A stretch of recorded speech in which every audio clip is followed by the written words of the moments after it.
Good evening, Rebecca Hewitt with ABC News. It may be a peace deal in name only. After 9 months of negotiations between conservation groups and the forest industry, a deal has been agreed and signed off by the state and federal governments. The Prime Minister stayed an extra day in the state to push it through late this afternoon. The agreement effectively halves the Tasmanian timber industry and moves it almost out of native forest logging. Contractors get compensated for leaving the industry, and conservationists get another 430,000 hectares of forests added to the 2.7 million hectares of the state already in reserves. State political reporter Zoe Edwards begins our coverage. It took prime ministerial intervention and a wad of cash, but a forest peace deal was finally signed. We have put cold hard cash on the table to get it done. This is a very significant step forward in a process that is aimed at trying to end the conflict that has caused so much pain for so many for decades now in this state. After days of intense negotiation, the Commonwealth has put up more than $250 million to transition Tasmania's timber industry out of native forests. It includes $85 million for immediate assistance to forest workers and contractors to exit the industry permanently. $43 million will be given to the state to buy back native wood contracts, which would include guns. The Tasmanian Premier, Lara Giddings, has until the end of the year to verify and protect a further 430,000 hectares of native forest from logging, which will be placed in an informal reserve immediately. $120 million over 15 years has been committed to build a regional development plan for the areas affected by the transition. As Prime Minister, I've consistently said I'm all about supporting jobs, and this is about supporting jobs in Tasmania. But it's also about supporting an environmental outcome. The deal has been 12 months in the making and has been forced on the industry because its markets have collapsed.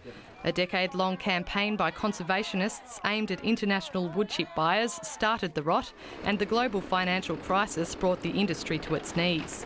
At the same time, the biggest industry player, guns, decided to get out of native forest logging to win approval for a pulp mill based on plantation timber. What is fundamentally different here is this isn't government telling people what to do. This is stakeholders who came together recognising that the industry had changed.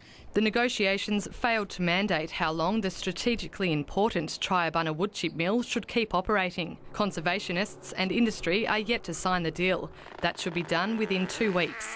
Zoe Edwards, ABC News.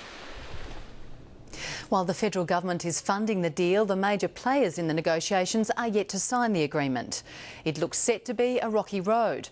Industry groups believe they can live with the deal, saying it's a compromise. However, the state and national Greens have already rejected it. The Greens delivered a united front and the message was clear. There'll be no peace in Tasmania's forests with this deal. This is not an agreement that we will go along with. It gives $148 million to the loggers in this financial year, but does not permanently protect 1 hectare of what the Prime Minister calls ancient and iconic forests. The Greens say the agreement sells out the public expectation that there would be a breakthrough in the 30-year conflict. That opportunity has now been squandered. Appeasement as a strategy has never worked, and it won't work in this case, and now it's going to be over to the markets. But the Wilderness Society, which was a key player in the peace talks, says it supports the compensation package and will work to make sure the forests are protected.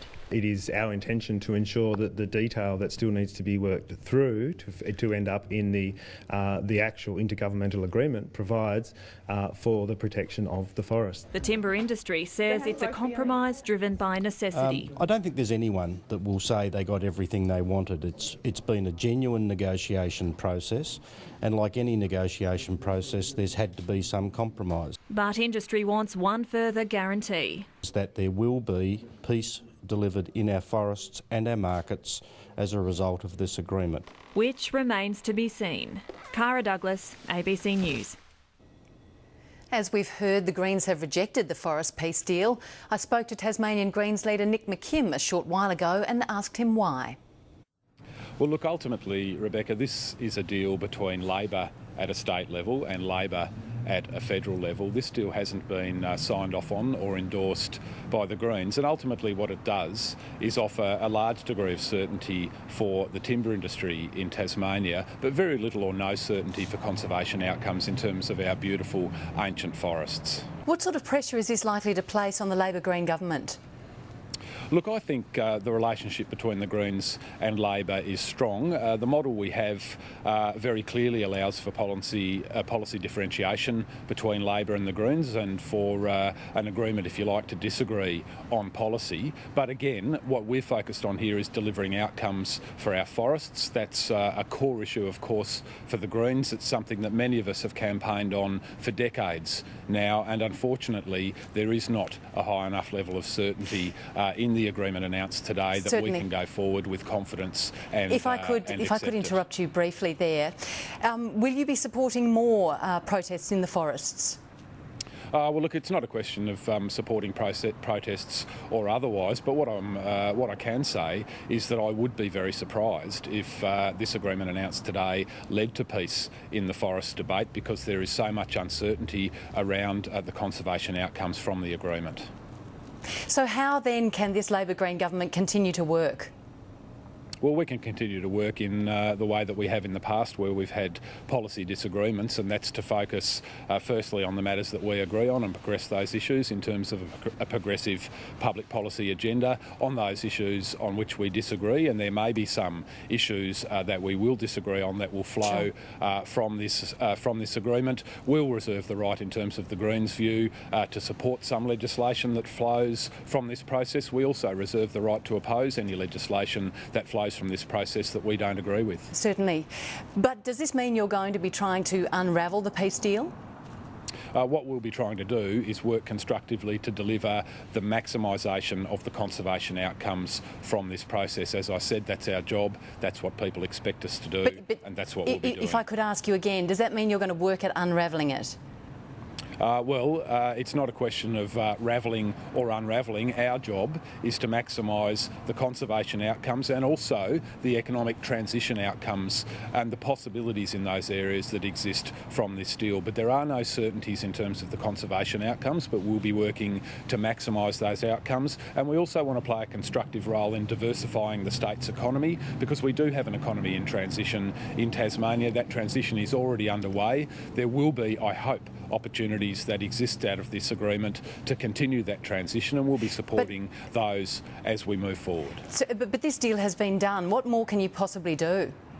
There's a lot to be done. This deal is a heads of agreement, and there'll be work no doubt underway over the next couple of weeks to fine up some of the detail around this. But of course, as is the case with all heads of agreement, it's not strong on detail, and the devil can often be in the detail. Can I say we are disappointed that this was rushed through today, and it was rushed through today because we genuinely thought with a little bit more time we could have come up with a much more workable and much more enduring outcome that would have actually had the chance to end the division around forests in Tasmania. But can you spell out what your course of action is going to be? Well, I just have. You haven't said exactly how you're going to maximise green interests. Well, what we're going to do is work constructively through the processes available to us, and that's public debate, the parliamentary debate, votes on the floor of the House, and with our access into government to maximise the conservation outcomes available. What we have from this agreement is simply the establishment of a process to deliver reserves. I hope that we see a significant amount of reserves coming through, particularly national parks and World Heritage areas, as part of this process. There are no guarantees, but we will be working to maximise the conservation outcomes. And we'll see how that goes. Nick McKim, thank you very much. Thanks. Today's announcement is the latest in a string of attempts to bring peace to Tasmania's forests. Selena Bryan looks back at the key events in decades past.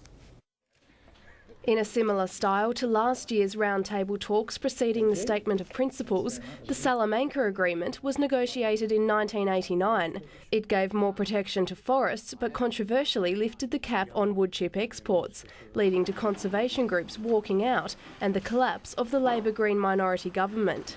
In 1997, a Liberal minority government signed up to the Regional Forest Agreement, which protected wilderness and old-growth forests. It was meant to give industry 20 years of certainty of wood supply, but the old growth logging issue never went away and was key at the 2004 federal election. Labor leader Mark Latham offered an $800,000 package to end old growth logging in the last week of the campaign. It was rejected, and Labor Premier Paul Lennon joined timber workers across the road at Parliament to protest against his party's federal policy. Further, we resolve that we have no confidence in Mark Latham's ability to lead this country. Mark Latham has ratted on you. A few days later, union leaders, Labor politicians and timber workers cheered Prime Minister John Howard, who promised to keep the timber industry alive. Those images were blamed for the loss of working-class Labor seats in Tasmania and interstate.